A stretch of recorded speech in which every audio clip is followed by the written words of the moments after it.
दी याद रेको मैं हमारो भी याद है। खोल से खजना खोल से तार है बेदर तार पाव से माइके मरी के पाव से यंग लम्मी ने पाव पीरी बुमा ही से ताब यारक्तरे सेंगना इब्दा पाव पीरी ना हिंदी की यूट्यूबर वगैरह अमगी यूट्यूबर वगैरह माद्रैदी न्यूज़ मखैसे पारेगा मखोइना हाइरिबो पाव मखैसे तारेगा हक्सांग से लैबे यारक्तरे मरी मरी चलगले अदुर नुंगाइतदना थोक्लकपनि पावसे तंग मयामदा तांजरमगाइना मखोइना हाइनरिबा पाव मखैसिगा ओइरिबा पावसिगा याम साथीना खेतनराबा यामना साथीना हाइबदुबु अहिंग नोंथिल गोइरे पावसे गजा मनुंगी पावसे पाव पीरिम नाइना हौजिकी यूट्यूबर वगैरह न्यूज़ तालबो वगैरह काप कलाम जल्लेगा पावसे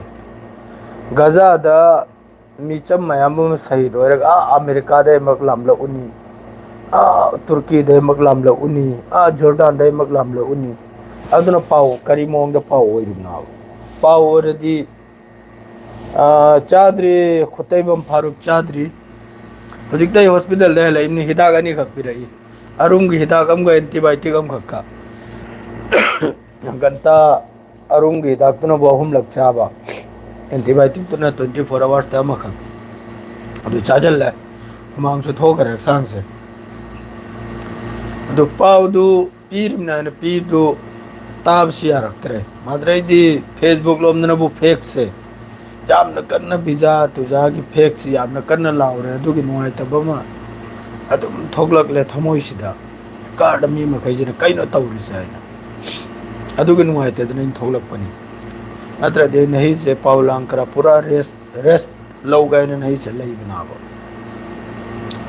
दो जिक गजा की पाव है वो गजा सिदा गजा से या कोई की गजा से की मरम द पावलांग सी याम साथी ने नुआते ओ खोंग कपनिंग की फम लेगा गजा की मरम सिदा अदर पाव पीर मखैस न माग भिवार मागी सब्सक्राइबर मखैस हरावल बेदमक्ता गजा की असल तौरिब पाव दुरे हाइद्रेगा ईरान ना अदु तौरे इजराइल ना अदु तौरे अमेरिका ना अदु के करी लेन देन हो गजा का कसु लेन देन ताबा गजा दा हुजी की अमेरिका अमसुंग इजराइल ना मखोन सेमिबा एड्स डिस्ट्रीब्यूशन सनिंगाई थंगिंगाई एल्फमाइदा पूरा कोई की जिस तरह बलि तौबदो हिंदू धर्म द बलि तौद्राना नेपाल दगरा ओबनी इरोय मयाम मोमक समकपगी अदुई मोंगदनी तौरिबा है गजाइदा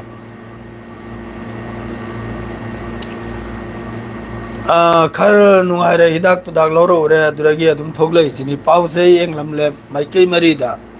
गजा की फिलिस्तीन की पाव पीरी से नुआई रखतरे एंगबदा पाव पीरी दो तारिंग भी औरतरे फिलिस्तीन दा हौजिक नही द मी यांखै माथोइनी गजा मनुंग की यांखै माथोइसी असाई की मोहई की चाक एसांग एल्फम से सिदनी अते अतोप द खान यूनुस माद्रेदी ताबलूस जिनिन वेस्ट बैंक माद्रेदी राफा मसिम मखा लेते बिदे सहित होइरी ओ फोन नंबर दो ऐ सिदा हाबलक सिदा कम हापन जो खंगदाबा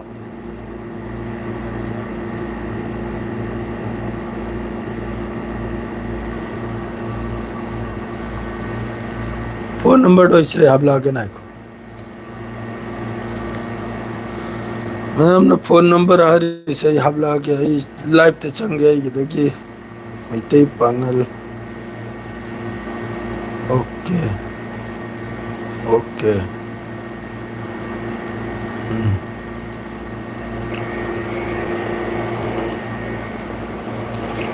हिदाकचारी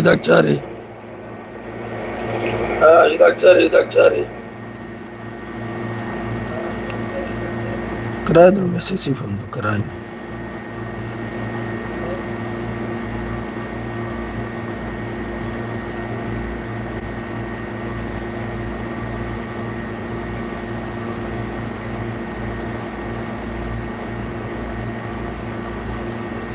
आई ना मैसेज ये भी अवश्य ही हम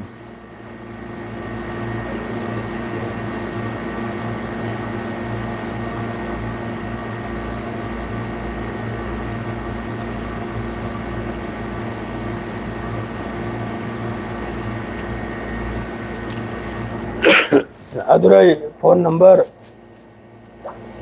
हाबलबनी मैम अदुगा कॉल दी यादमनी को हान हायोरिसिने मैम दा रिक्वेस्ट तौरेगा कॉल दी यादमनी बस मासिदा ऑडियो मैसेज अखोई सिदा कॉल तवैद मक्ता VPN हापलागी आबा तो VPN तो सिदम का इलीगल नाबा अदुना VPN हापते अदुना अदुम मैसेज तौरक यानी ऑडियो मैसेज तौरक यानी अदुगा ग्रुप ता अदुम जॉइन तव यानी अदु खतनी अदो इन हौजी नंबर पीखरी दुनी मैम अदो हौजी गजा की पाव से ईरान की तरफ तक आली खुमैनी ना अमक का वार्निंग तौखरे अमेरिका अमसुंग इजराइल दा नखोने तौरिसी हेंजल याइना गजा दा हौजी खान यूनुस वगैरह मादरे दिन जरिन वगैरह जो हौजी के मोगी चा एसंग एल्फम दा मखोइना अंदा धून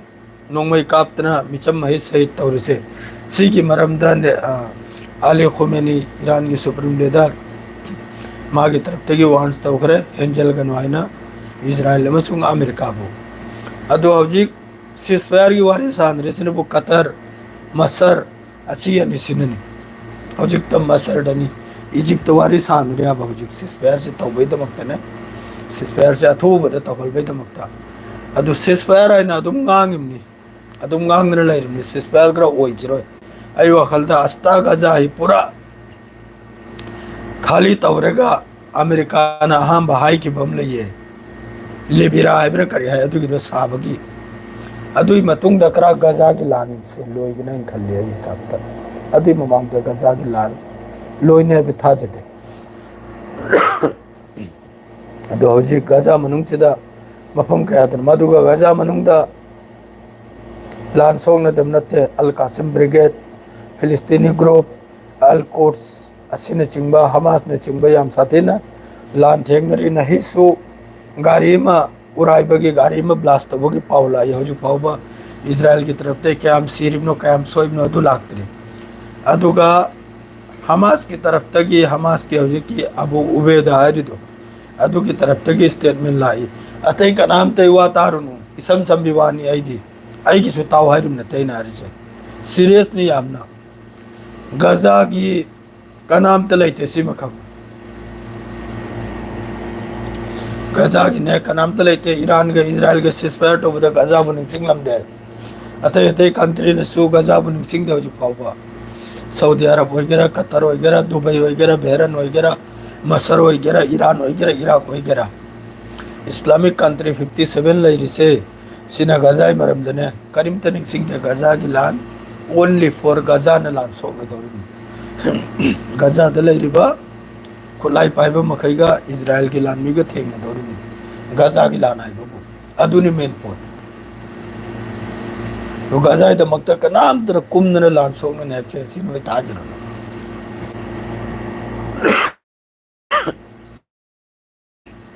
अदुनी मादो अतै हारिबा पाव मखैदो लोइना कलम दा अखोगी बलदिया हाबु तु लंथोकम दो लंथोको कनाम ते अतै मयाम मा रसिया तुसिया चाइना तुइना लोइना थोकनी नहीं चाहिए नी दे गजा मनुंग लाइन तौन सिदा कना करम कंपनी करम कंट्री ना अमक त कंडेम तौबदे हेलबा लुंगम त लंगजल खरबो इजराइल सिदा ईरान ना हंजक लंगजल लुरिसी फुल सपोर्ट तौर मिया कोई अखोने सपोर्ट तौर सिनबो गजा की लान सिजो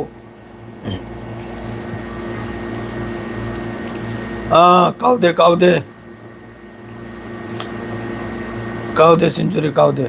अतो गजाना सुखसांग बलान तौरसिर कना गुमन मतेक तौखिब्राबो अतो का पाव तब मनाइन माइके मारेगी हौजिक सु फिलिस्तीनी हौजिक ना सुजुक तो पिकपा ममान पमन पूरी असीबतो सांग अतो हमास होजिब्रो अतो यांगांग संगम थकपिदो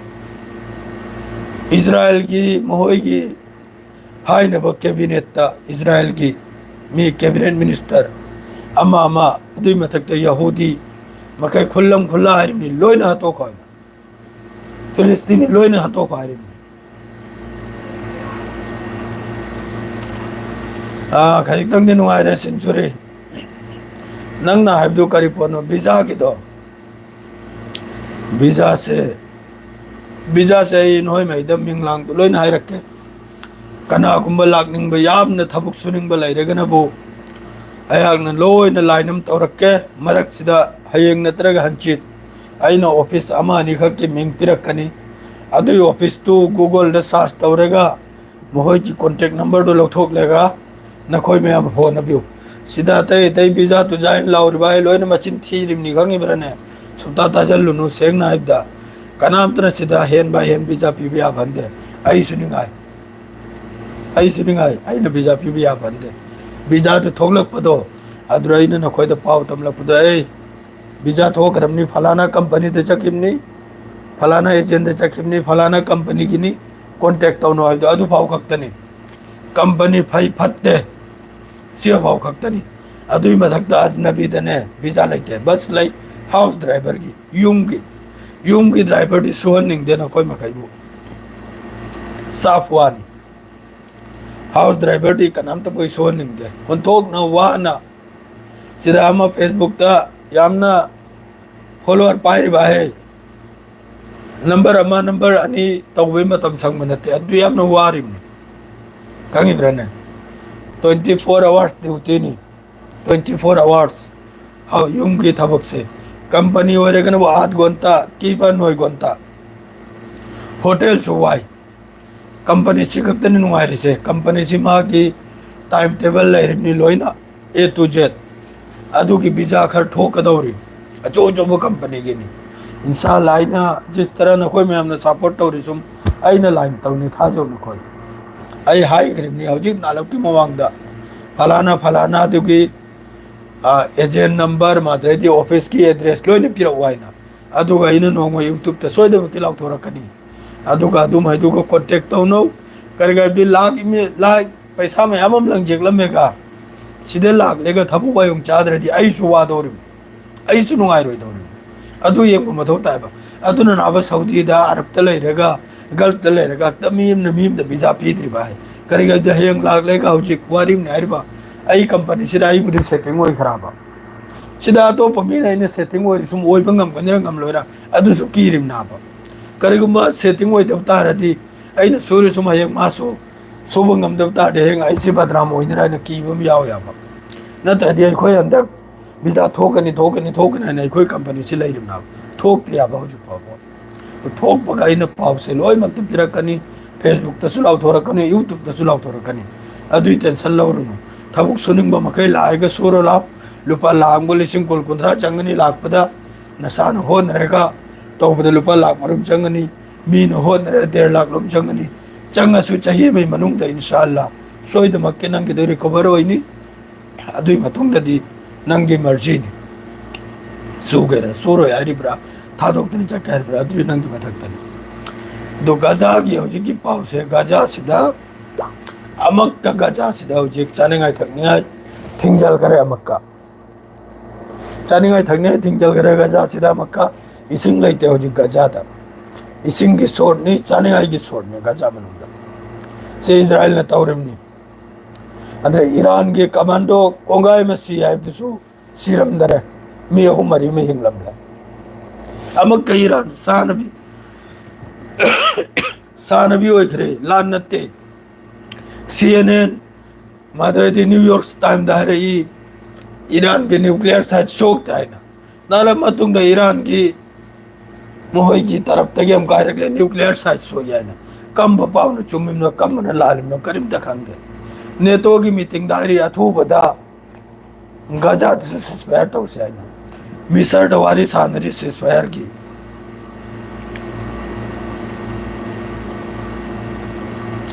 मिसर दवारी सानरी सिस्फायर की इजराइल नारी नोई सानर को दुई मतुंग दई कोई लाकने आइना हौजिक लाखिरो याइना तो करी नाबा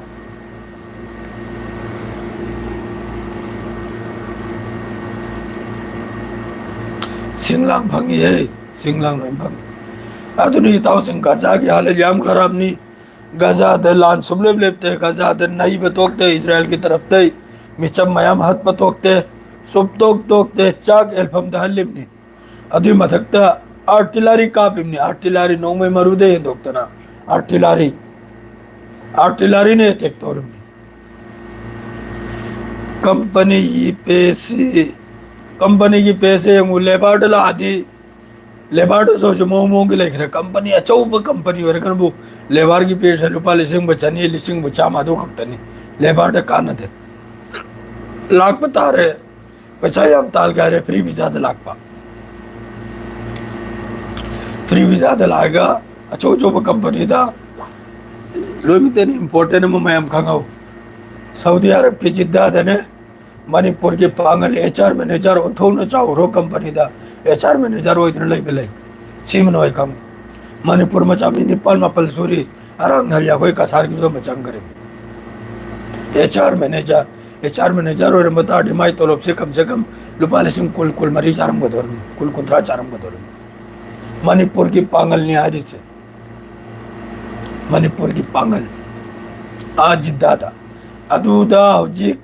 अदुई कंपनी दुरा हाइरक्तना अखोई कसार की स्वाई के चप मनरा मनाल ममांग दैने कैमरामैन आइदो अदु हौजि लुपा लिसिंग को चानिपाल दे तोलब सूरिम सिरई चखरिम सिरई थबु वायों चाददना जिद्दा चलेगा जिद्दा दा हाई नरगा हौजिकी अखोई खकाता दाम हैदुगा मणिपुर की याब मखैदुगा पाउ फाउ नरगा चंगला ओला ओ अखोई तौनहन तौरगा दुगा चंगरिम दु सोमदा अखोइना हाइना मैद्रु तोलब तु यौद्रिबा 1500 त यौरिबा रियालदा अदना हौजिकी मणिपुर की HR होइदन सूप दोन चाउना चाउख्रब कंपनी है दुबोन तौन चाउख्रो कंपनी याम साथीना अदु लाख पुलाती चे चांग फजन सेंबीरदी एकामा चे चांग फजन सेंबीरदी मारी खोल जी सिरे याद रे चे चांग कंप्लीट वर्डी सिरे लोई मक्ता थबुक फंग याबा चे चांग कंप्लीट हंदक मरक सिदा मणिपुर की इतावम खक्सो अखोई मनाक सिदा माई जो कफाला तौनैन तौरबले अदु उपाय लेके माई चे यावदे चे यावदमने उपाय लेते चे यावदे मापसु लाइन तौ याबा चे से दरकार ना हो अदु फरे नहीं कि दिसवा सिदा मया माई की खोन सिसु तारे आई हक्सांग ngam दे सु मयाम सु खंगमनिना आई आपु ngakpiro मयाम अदु हक्सांग से ngam लेगा हयेंग गुमदा इंशाल्लाह फजना लाइव वीडियो अमा पाव की वगैरह लान की वगैरह जैसा की वगैरह गल्फ की वगैरह लो नहीं पीज रह गए याम नसुलाओ भी याद रहे खोल से मया मोरो कि नहीं थोक चरपनी सीधा रे के लोच रे सलाम अलैकुम।